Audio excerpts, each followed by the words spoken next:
Hymenoplasty surgery के cost के बारे में काफ़ी सारे क्वेश्चंस होते हैं पेशेंट के। तो सबसे पहले इंपॉर्टेंट ये है कि हाइमेनोप्लास्टी सर्जरी जब भी लोग करवाते हैं तो विथ कॉन्फिडेंशियलिटी करवाते हैं, मतलब शायद अपने फैमिली मेम्बर्स के पास उसको रिवील ना करते हों, तो इसलिए कॉस्ट हमेशा लोअर साइड में रखने की कोशिश की जाती है। अगर सिर्फ हाइमेनोप्लास्टी सर्जरी होती है तो 25 to 30,000 चार्ज होता है उसका।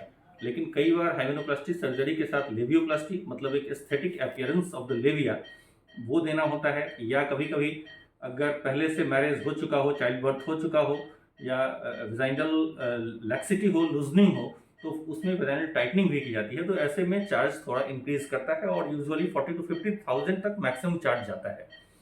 हमारे सिजन प्लास्टिक सर्जरी हॉस्पिटल में बेस्ट मॉडलिटीज़ के साथ ये ट्रीटमेंट की जाती है। सबसे इम्पॉर्टेंट कॉन्फिडेंशियलिटी होती है।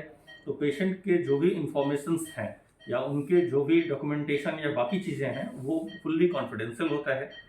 जो उनके साथ असिस्टेंट्स होती हैं वो फीमेल नर्सेस होती हैं, फीमेल एनेस्थेटिस्ट होती हैं जो स्टैंड बाई में खड़ी रहती हैं उनके पास। और सर्जन सिर्फ पेशेंट की सर्जरी परफॉर्म करते हैं, बाकी सारी असिस्टेंस पेशेंट की या उनसे जितने भी कन्वर्सेशंस होते हैं वो फीमेल अटेंडेंट्स करती हैं। सर्जरी में 25 to 30 मिनट्स का टाइम लगता है और बेस्ट मटेरियल्स हम लोग यूज़ करते हैं। यूजुअली हम लोग जॉनसन एंड जॉनसन या सुचर इंडिया के सुचर्स यूज़ करते हैं।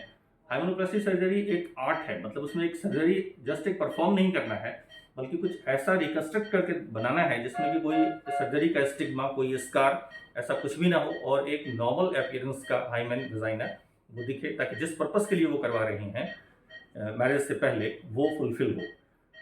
टाइम कितने दिनों पहले करवाना चाहिए ये भी एक बड़ा इंपॉर्टेंट है। तो एक तो पहले साइकिल के हिसाब से देखें तो mid of the menstrual cycle में ये सर्जरी होनी चाहिए, क्योंकि मेंस आने में 10 से 15 दिनों का टाइम बाकी रहे तो सबसे अच्छा है।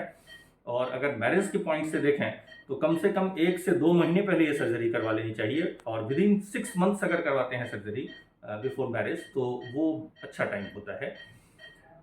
सर्जरी के बाद 3 to 5 डेज के लिए कुछ एंटीबायोटिक ऑइंटमेंट्स लगाने के लिए, कुछ टैबलेट्स पेन किलर खाने के लिए दी जाती है।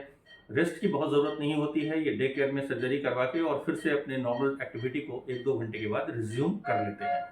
3 to 5 डेज तक सैनिटरी पैड यूज़ करना होता है, क्योंकि कभी कभी थोड़ी सी स्पॉटिंग हो सकती है।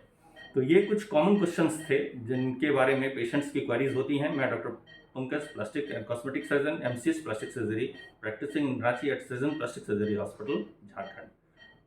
हमारे यहाँ हाइमेनोप्लास्टिक सर्जरी बहुत कॉमन होती है, मतलब लगभग मंथ में 2 से 4 केसेस एवरी मंथ ये सर्जरी परफॉर्म होती है।